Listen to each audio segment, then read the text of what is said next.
നമസ്കാരം. UAE-യിൽ കഴിയുന്ന പ്രവാസി ഇന്ത്യക്കാരെ ലക്ഷ്യമിട്ട് വിദേശ ആസ്തികൾ, വിദേശ വരുമാനം എന്നിവയൊക്കെ വെളിപ്പെടുത്താൻ ആവശ്യപ്പെട്ടുകൊണ്ടുള്ള ഇന്ത്യൻ ആദായ നികുതി വകുപ്പിന്റെ ഇമെയിലുകളും SMS-കളും വരുന്നത് പതിവാണ്. ഇത് കിട്ടിയ മിക്ക പ്രവാസികളും പരക്കം പായും. സത്യത്തിൽ അങ്ങനെ പരിഭ്രാന്തരാകേണ്ട യാതൊരു ആവശ്യവുമില്ല. ഈ സന്ദേശം ലഭിച്ചത് നിങ്ങൾക്ക് മാത്രമല്ല, ലോകമെമ്പാടുമുള്ള ആയിരക്കണക്കിന് പ്രവാസി ഇന്ത്യക്കാർക്കാണ്. അവർക്കെല്ലാം ഇത് കിട്ടിയിട്ടുണ്ട്. ഈ നോട്ടീസുകൾ മിക്കവാറും യാന്ത്രികമായി വരുന്നവയാണ്. അതായത് നിങ്ങൾ തെറ്റായി എന്തെങ്കിലും ചെയ്തത് കൊണ്ടല്ല ഇത് വരുന്നത് എന്ന് ചുരുക്കം.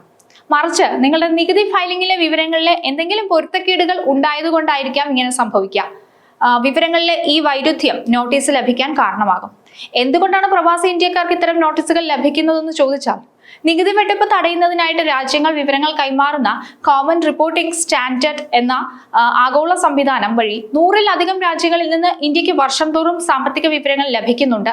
ഈ സംവിധാനം വഴി വിദേശത്തുള്ള ബാങ്ക് അക്കൗണ്ടുകൾ, അവിടെ നിന്ന് ലഭിക്കുന്ന പലിശയും ലാഭവിഹിതവും, വരുമാനം, കൂടാതെ വിദേശത്ത് നടത്തിയ നിക്ഷേപങ്ങൾ, സ്വത്ത്, മറ്റ് ആസ്തികൾ എന്നിവയെക്കുറിച്ചുള്ള വിവരങ്ങളാണ് ഇന്ത്യക്ക് ലഭ്യമാകുന്നത്.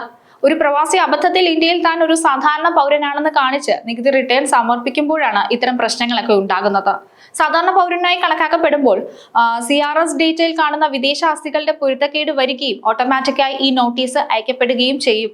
UAE-യിലെ പല പ്രവാസി ഇന്ത്യക്കാരും ഇതറിയാതെ റെസിഡന്റ് സ്റ്റാറ്റസിൽ റിട്ടേൺ ഫയൽ ചെയ്യാറുണ്ട്.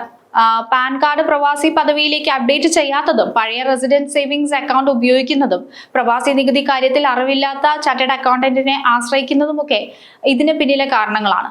ഇത്തരം പിഴവുകൾ സംഭവിക്കുമ്പോൾ നികുതി സമ്പ്രദായം നിങ്ങളെ ഒരു റെസിഡന്റ് ഇന്ത്യനായി കണക്കാക്കുന്നു. റെസിഡന്റുകൾ എല്ലാ വിദേശ ആസ്തികളും റിപ്പോർട്ട് ചെയ്യാൻ ബാധ്യസ്ഥരാണ്. ആരാണ് പ്രവാസി ഇന്ത്യക്കാരൻ എന്നതിലേക്ക് വരാം. ഇന്ത്യൻ നികുതി നിയമപ്രകാരം ഒരു സാമ്പത്തിക വർഷത്തിൽ 182 ദിവസത്തിൽ താഴെയോ അല്ലെങ്കിൽ ആ വർഷം 60 ദിവസത്തിൽ താഴെയും കഴിഞ്ഞ 4 വർഷങ്ങളായി 365 ദിവസത്തിൽ താഴെയും ഇന്ത്യയിൽ ചെലവഴിക്കുന്ന വ്യക്തികളാണ് പ്രവാസികൾ. നിങ്ങളുടെ പാസ്പോർട്ട്, വിസ, എമിറേറ്റ്സ് ID എന്നിവയല്ല ഇത് നിർണ്ണയിക്കുന്നത്. ഇന്ത്യയിൽ താമസിച്ച ദിവസങ്ങളുടെ എണ്ണം മാത്രമാണ് ഇതിന് മാനദണ്ഡം. പ്രവാസി ഇന്ത്യക്കാർക്ക് അവരുടെ റെസിഡന്റ് സേവിങ്സ് അക്കൗണ്ടുകൾ തുടർന്നും ഉപയോഗിക്കാൻ അനുവാദമില്ല. ഫെമ നിയമങ്ങൾ അനുസരിച്ച് ഈ അക്കൗണ്ടുകൾ മാറ്റേണ്ടതായിട്ടുണ്ട്.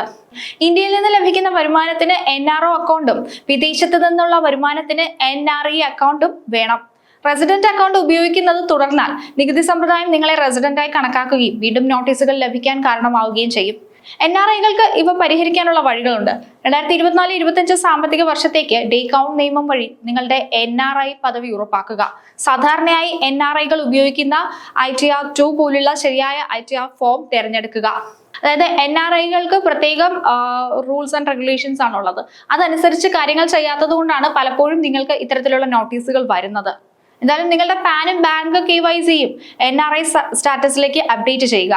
റെസിഡന്റ് സേവിങ്സ് അക്കൗണ്ടുകൾ NRO, NRE അക്കൗണ്ടുകളായി മാറ്റുക.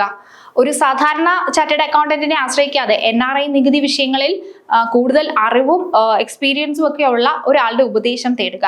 ജാഗ്രത പാലിക്കുക. ഡിജിറ്റൽ യുഗത്തിലെ ഈ നിയമപരമായ വെല്ലുവിളികളെ നിയമപരമായി തന്നെ നേരിടുക.